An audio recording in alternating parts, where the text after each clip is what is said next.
Mr. President. Over my time in public service, I have been committed to supporting common sense, pro-life measures that offer empathy for women and for unborn children. Too often, women experience despair and pain and judgment from others during an unplanned pregnancy. We should offer compassion for these expectant mothers, and they need to know that we will continue to support them in the challenging years ahead. We should also be willing to protect the most innocent among us, the unborn who can feel pain and have the chance at viability. I rise today to discuss the legislation that the Senate will consider shortly, the Pain-Capable Unborn Child Act. This is a reasonable bill that has the support of 47 senators. This kind of bill has passed in many states, including my own. My state of Nebraska has a proud tradition of being pro-life. We were the first state in the country to pass a 20-week abortion ban. The legislation before us today would enact the same policy at the federal level, and doing so makes sense. As a state senator, I was a strong supporter and I was a co-sponsor of that legislation.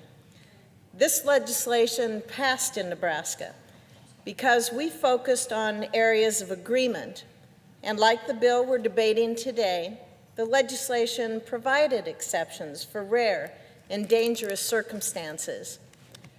This kind of bill passed overwhelmingly in Nebraska by a vote of 44-5. It had the support from pro-choice and pro-life senators from both parties, Republicans and Democrats in my state. The enduring support for this kind of legislation across the country and the world is pretty easy to understand.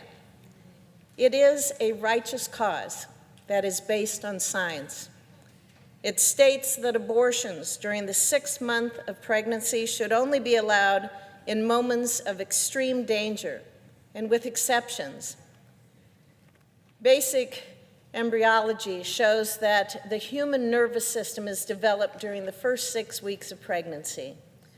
Our sensory receptors for pain develop around the mouth as early as 10 weeks and are present in the skin and mucosal surfaces 20 weeks into gestation. The connections between the spinal cord and the thalamus, the part of the human body that deals with pain perception, is present at 20 weeks gestation as well. None of this is debatable. It is fact. We also know that babies have been born. They survive and thrive before the current 24-week limit. In March of 2017, the academic journal Pediatrics discussed a girl in Dallas who in 2014 was born at 21 weeks gestation. Today, she is a typical, happy 3-year-old, living her life to the fullest with a bright future ahead of her. Over time, views on this divisive issue have evolved toward the side of pro-life policies, because as we gain more knowledge about pregnancy and gestation, we understand the humanity of the unborn. We recognize them as the people that they are. This movement is on the rise. Nearly 2/3 of Americans support legislation prohibiting abortion into the 6th month of pregnancy. This includes almost 80% of the millennial generation, those most likely to be affected by such restrictions. It's gaining momentum because it is a movement backed by science. It is a movement of truth, and it is a movement of love. We have an opportunity to join together and support the basic truth that all life is sacred. We should protect a child in the womb, especially when he or she can feel pain. We can make a statement that every person is deserving of life and deserving of love.